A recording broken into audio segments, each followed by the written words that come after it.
Hello, startup community, and hello, world. This is Christian Allison, and welcome to the Founders Launch.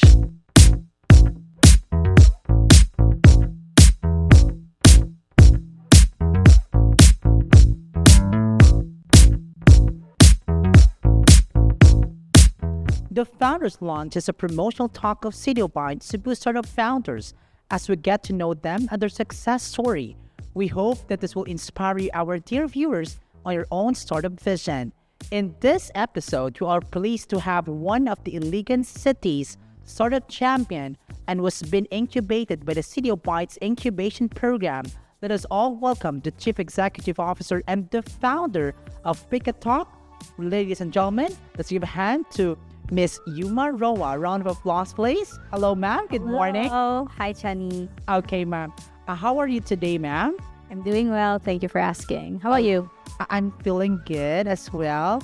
It feels like our weather right now is, participating as well.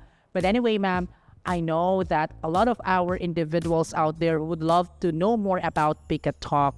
And I think you're ready to share the story behind Pic-a-talk. Are you, ma'am? Yes, let's go. Right. So this is going to be a very informative conversation of ours, ma'am, because it allows our aspiring startup founders to know the milestones, the struggles that you went through, and then what are the things that you have done so that you're going to surmount those obstacles along the way. But anyway, let's get started, ma'am. So I hope you're ready now. So a lot of individuals out there, ma'am, really wanted to know the story of Pic-a-talk. So what is actually the story behind Pic-a-talk? So Pic-a-talk is Pic-a-talk started out as my school project. I took up computer science back in college, and for the first few years, I didn't know what I was going to do in computer science because I just shifted to that course not knowing kung unsa siya about, kung unsa nga career kung makuha after it, and even decided na mo shift after the first semester. But then eventually I decided na mo stay na lang and just finish the course, I'll graduate, and then I'll take over our family business. That was my initial plan. But then we had our introduction to software engineering class, and our professor asked us, si Sir Orven Liantos, he had an assignment wherein we had to come up with a solution for a problem that we were facing on a daily basis. And for someone na pretty much capable with herself, dayon wala bitang yun kay problema nga masulbad og application. Medyo galisod ko sa ako assignment. I didn't know what to submit. I didn't know what to present the next day. So I asked my mom for advice. Nangayo ko ideas kung usa nga problema akong pwede buhatan og app kay basinday na akong parents or akong mga igsoon. And then she pointed out na what if we create ka og app for Leia? So Leia is my autistic sister who's nonverbal. I see. All right. Yeah. So dito na na-realize nga, bitaw, no? Why not create something that would help Leia communicate? Because at that time, dili man sa completely nonverbal si Leia. She does know a few words, pero lisod siya sabton. Like, dili kayo niya ma-articulate ang words or kanang na ay mga bago nga things nga she wants pero wala pa siya kabalo di pa siya kabalo sa akong pag-say. So most of the time yung communication is by pointing, mo try to articulate and so on. And then of course gipaskwela man amo siya, so she eventually learned how to write. And ni-share gito akong mom nga sa una kay mukuha na siya og wrappers sa basurahan. Like for example kanang biscuit, kuha niya ang wrapper sa biscuit na yung gusto and then ipakita niya sa akong mom kay para mapalitan siya ato. So grabe yung struggle ba, grabe yung effort just to let us know kung siyang gusto. And at that point na natong a project, si Leia, she learned how to use the computer, she learned how to use Google. So search siya og images on Google and then she shows it to us. And then dito din ako nakuha ang idea for Pic-a-talk because I realized Leia is visual and images kay makasabot man may and makasabot po siya, and that really bridged our communication with her. I love that. So, your younger sister was the reason behind Pic-a-talk. Yes. And as an ate, you wanted to have something na magkasinabot mo, ma'am, no? Yeah. That's why, and during that time, you were able to discover na through pictures, it was an easy communication channel for the both parties. So that was the birth of Pic-a-talk. So grabe gid ang heart sa atin, no? Grabe gid ang ang 𝐸𝐻𝐸𝐻, no? From the 𝐸𝐻𝐸𝐻 stage, yung make sure na there is empathy. Nag-empathize yun siya sa ang sister. I think dili wrong po good siya ang struggle. Yeah. Kami po, the entire family was struggling to understand her. And because dili na mo siya masabtan, she would constantly be frustrated, mag-temper tantrums siya. So medyo toxic po ang living environment. Pag-inato, ma'am. Pag-inato, magsaputon siya. And then, at that point we thought she's autistic. So mo na yun niya mo reality forever. Or gidawat na namo ba? So it feels like through Pic-a-talk, you're making a safe place for her as well. All right. So, ma'am, what is your vision with Pic-a-talk as well?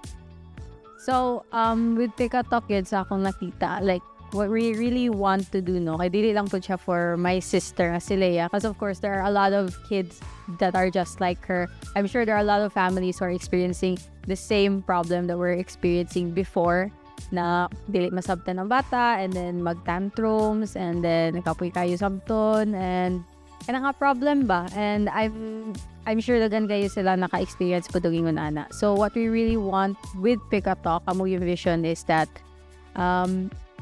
it would be used by everyone that is just like Leia. It will give them a voice to express themselves, to help them be understood, and then matagbangan sila.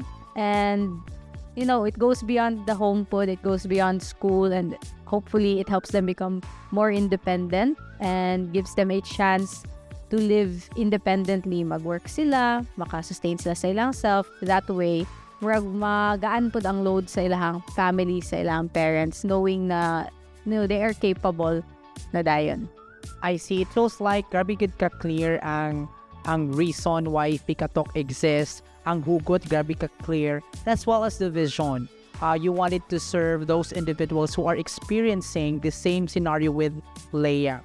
So, ma'am, I know that it wasn't easy for you to have the status of Pic-a-talk right now. I know that there were many struggles along the way. Can you share to us what are the struggles that you have been through, and then what are the specific milestones that you have attained as well?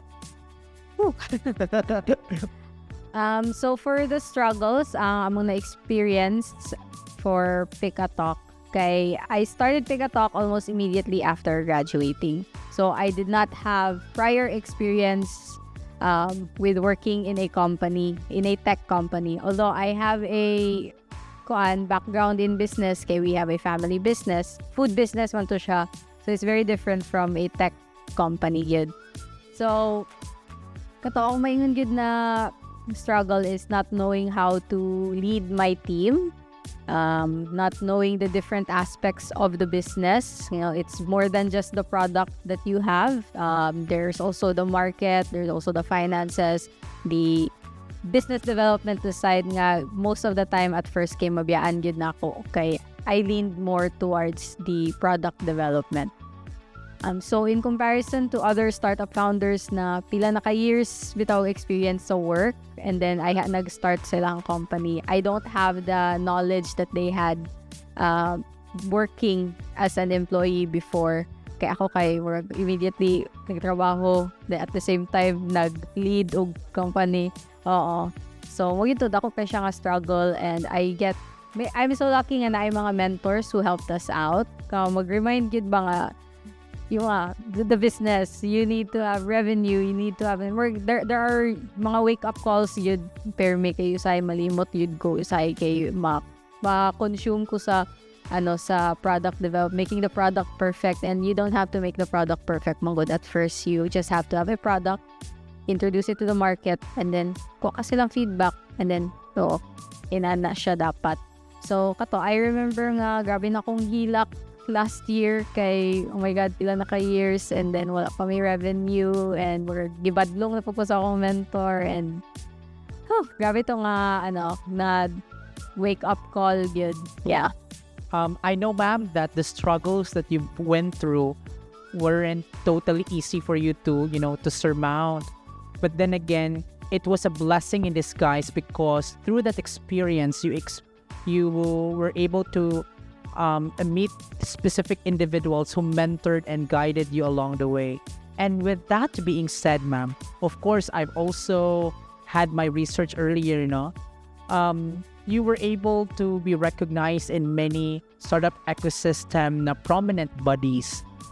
Can you share to us, ma'am, what are the specific milestones that do you think na grabe good na it wasn't an easy to really achieve those particular accolades or awards by the Pic-a-talk? So for us,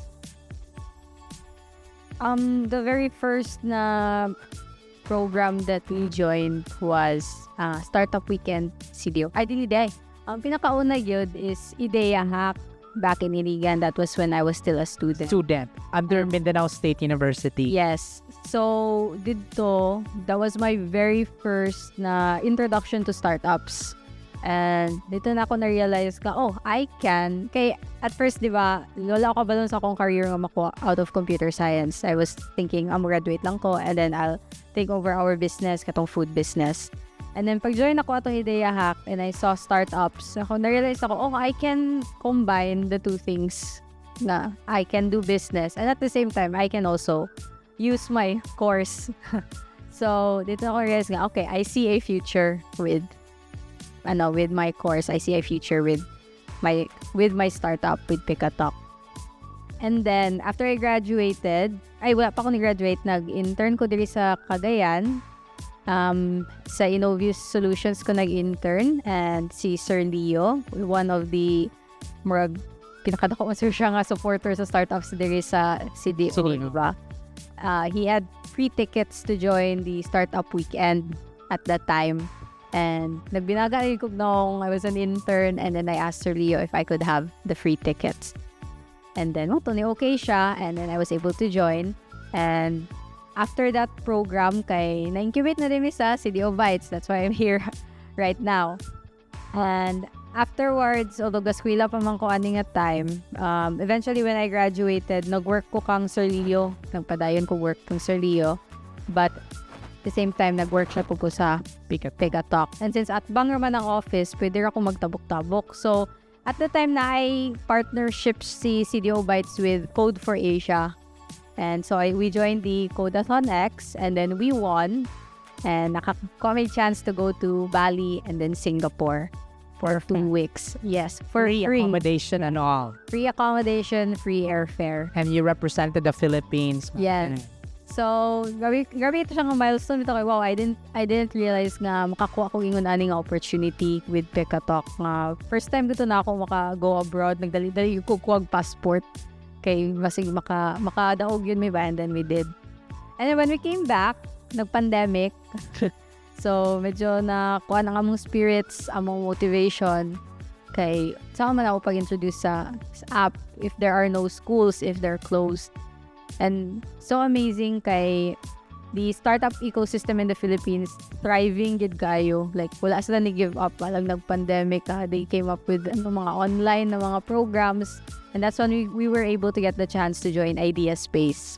Perfect. The Idea Space. Kay before, katong college pa kay dili ko ka-join ng Idea Space kay sa Manila man siya. Yeah, at the same time, before makasulod dito, kanang nanakay taktong profile or portfolio, di ba ma'am? So, na-amaze ko nga, pwede ra online. I didn't have to fly. Dili ko kailangan mo gasto. And then, naka-receive pa yun me sa mo first round of funding from Idea Space. Can you specify the amount na if you can? I don't think I can. Okay. Pero, first time another milestone you have were kanang naka-receive mo grant from DOST as well, right? But yes. You won't be mentioning the exact amount, but it was million. Yeah. So a couple of million. So that's our biggest funding na nakuha. Pero ang very first get is from Idea Space. Ito ko realize na we can get capital DI by joining these programs. So from then on kay ana akong co-founder, join lang ng join. Apply lang ng apply. Wala may mawala. Yeah, at the end of the day, pag time nyo talaga daw. Yeah. So, dagan may napilan, other than Idea Space, there was WeRise, there was Rise, there was We Project. Alright. Tayo, Rise. What's the current? Currently, we recently got accepted to the ASEAN, ASEAN Social Enterprise Development Program. Perfect. So that would be held on We're starting tomorrow among first day. first day, and hopefully you're gonna be flying as well. Hopefully. We're one of 3 startups representing entire Philippines. Wow, congratulations for that, man. You really engraved the name of Pic-a-talk in the startup ecosystem in the Philippines, because you're not only championing our startup, but as well as the hugot that you have, why you came up with Pic-a-talk. So I think we are very inspired with that, ma'am. And also, ma'am, what do you think is the strength of Pic-a-talk?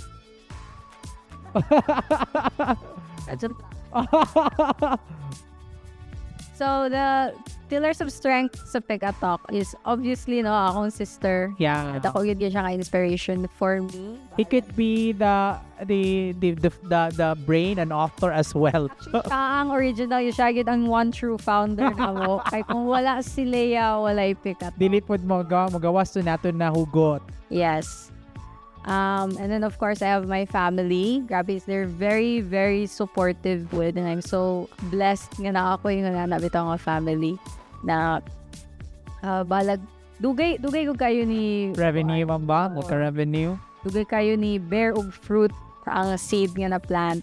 So, pero I'm so lucky nga na sila din na they're supporting me, and then we're makita bitaw nila nga mas stressed out ko, and then tabangan yun ko nila, then karon kay wala gay ko part-time job, so full-time Pic-a-talk na yun ko.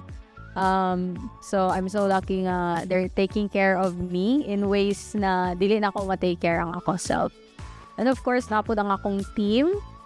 They're very, very helpful yun. I'm amazed nga they stuck by me throughout these years. Thank you, Lynn and Shiltil. I work so muna kay tag mga naong sa each other since college pa man good me classmates. Yeah, wow, perfect. And then of course, napod si God. God is the center of our company, gid. Although in the beginning, kay dili pa bitaw kayo nako makita. Wala pa siya nag-connect na datanan, ma'am ba? Yeah. And then when I met God, na-realize na ako nga, wow, grabing plano niya ba? Nagkaking na-unlock naman. Yes. Like I could opportunities. see na maugid niya akong purpose in life. Yeah. Kay I have na ako yung business background because I had business Family. akong family ay business akong parents ay business minded mga people, mga entrepreneurs po sila. And then na ako yung sister who has autism, who has this very specific nga problem. And then I randomly took up computer science out of the blue. These were things that I could not control. Then eventually nagkuha na sa meaningful effect. Yeah. So not that. I really think mo gid na ang kana sila ang among strength. Pic-a-talk. I will not stop because I know mauni ang plano sa Ginoo for me. Nice. And I'm so lucky that He put in the right people in my life. Apil na mo sa right people. Thank you, ma'am. Good thing that it's really inspiring to hear that with all the milestones achieved by Pic-a-talk, the center of the existence of your company is God. Of course, that's very inspiring, no? Because we cannot be able to enjoy many bountiful things in life if we won't be able to recognize His presence. So that's why many love Pic-a-talk. At the same time, it is now having meaningful effect to the lives of many because of its, of course, hugot and the story behind. So, by the way, ma'am, with all the things happening right now with Pic-a-talk, how do you see the Pic-a-talk 10 years from now? 10 years from now, we want to see Pic-a-talk to be, part of the education system there sa Philippines. I love that. Accessible to all. Dili lang by middle to upper class families. Yes, even to lower income families na ay kids with disabilities. Kay luwi pud sila, wala sila access, wala sila kanang work. Mas nice na ma-integrate siya sa curriculum pohon, ma'am ba? Something kana siya. And of course, dili siya mag-stop sa school. Hopefully mo kuan po siya mo padayon siya in a workplace where mga companies who hire people who have disabilities, want to give them a chance, magamit po dun ta siya by those companies nga who would want to communicate, of course, sa ilahang mga employees. So, kana siya mo na mong gusto. And of course, global domination, char domination, yan. Of course, we want to share it globally. Kay that this problem is not specific here in the Philippines. Daghan yung kayo nga mga cases na similar to this all across the world. So, and you are now already starting to dominate the Asia, ma'am, because you are now you were invited to like Singapore and any other country soon, no? So I think that's very possible 10 years from now that you're gonna be dominating the globe, no? Especially in the sector of with kaning yung same sa imong sister na with special needs. God's willing. Puhon, ma'am, puhon. Ma'am, I know that a lot of our inspiring startup founders right now are being inspired by your story. In fact, siguro naguna-una na sila kung sa ka mga problem po silang balay right now or problem sa community na pwede nila isolve. And let's just say, ma'am, you are speaking in front of an aspiring startup founder right now.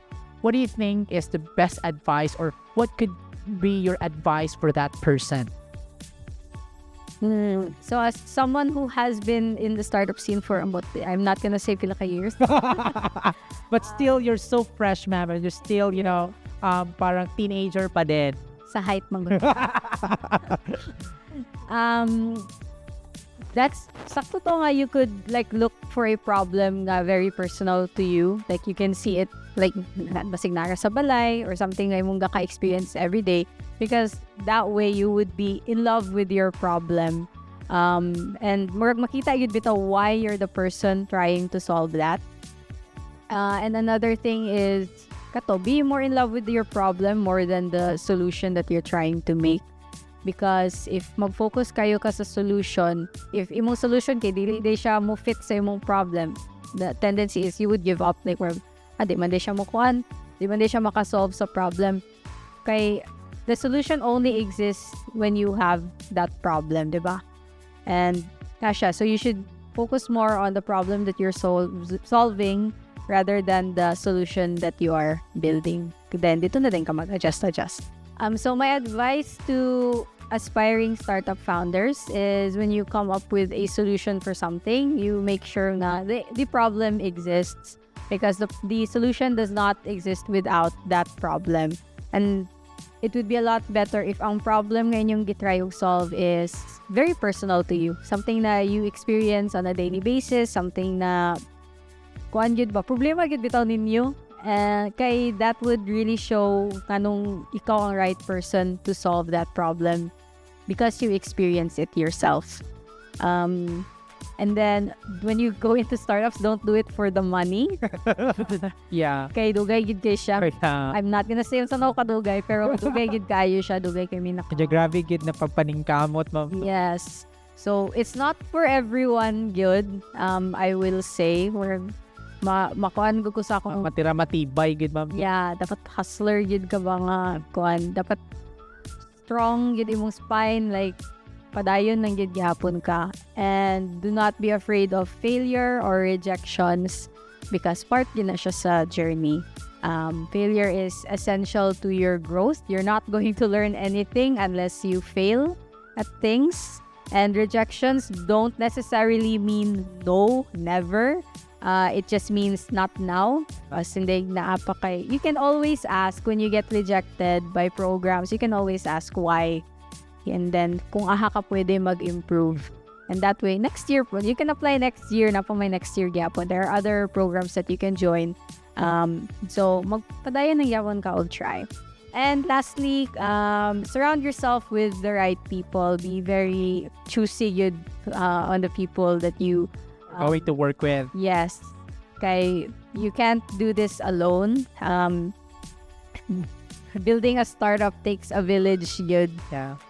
So I'm very fortunate that I have a very supportive family. I have a very supportive team, and I'm very fortunate yun nga nakasulod ko sa CDO Bites. that at first kay wala kay nako na appreciate ang connections kay estudyante pagud ko and then May mo lamang basta kay mapadayon ang startup ni mo at that time. dayon basta makatog Singapore wag inana lang. And then eventually kay na-connect mo gud mi ni 𝐔𝐸𝐻 dito sa startup ecosystem sa Manila. And then nailhan na din mi sa Singapore and then so on and so forth. All the connections started connecting obviously. So, kaya siya, surround yourself with the right people and don't be afraid to ask for help. Kay lucky na kayo mo karon nga panahon because the startup ecosystem is really booming. Yeah. Daghan na kayo members sa community that you can just run to. Pwede ra ka mo mga yun ang tabang, pwede ra ka makigchika, pwede ra ka makig share, magkuhan mo og problems with each other. And very open yun ang startup community. So, you guys are very lucky to be in this space right now. All right. Thank you so much, ma'am, for that advice. So, I hope that our inspiring and aspiring startup founders soon will be able to capture those things and apply those things as well in their personal startup vision. So, that concludes our interview, ma'am. Thank you so much for accepting the challenge. We are very privileged to have this conversation with you. We really appreciate it, and the way we heard your story, it's really inspiring. That's why there is no question why Pic-a-talk really represented the Philippines in many countries across Asia. Hopefully, you're gonna be dominating the globe with your Pic-a-talk startup. So, ma'am, before ta mag-end, mag-fast talk sa ta, ma'am. Kuan na ni siya, ma'am, kaya na mga basic gini siya, ma'am. Mga basic gini siya. Pero kinala ni mo siya i-program like computer science man ka, ma'am. So, ma'am, bootstrapping or seeking external funding? Seeking external funding. Why? Kaya naman naman sa bootstrapping. I like that. Kumana na may bootstrap, so we need the funding na to continue with our production. I see, ma'am. Elon Musk or Bill Gates? Bill Gates. Local market focus or global expansion? Global expansion. Of course. In-house team or outsourcing? In-house team. In-house. Cats or dogs? Dogs. Yeah. All right.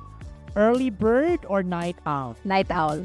All right. So I hope that everyone were able to be inspired by the success story of Ma'am Uma. Hello, ma'am. Once again, thank you very much. Ma'am Uma, thank you so much for sharing your time and startup story with us. On behalf of the 𝐔𝐸𝐻 Incubation Program core team, we're so grateful and proud of the accomplishment of Pic-a-talk, but at the same time for the future accomplishments of your company. And that's the end of our today's episode for our Founders Launch. If you have suggestions for our next episode, feel free to comment that down below and help us inspire more viewers by sharing and liking this video. And don't forget to follow us on our social media account. Thank you so much and see you next time here at the next episode of the Founders Launch. Bye-bye and stay safe. Thank you so much and congratulations.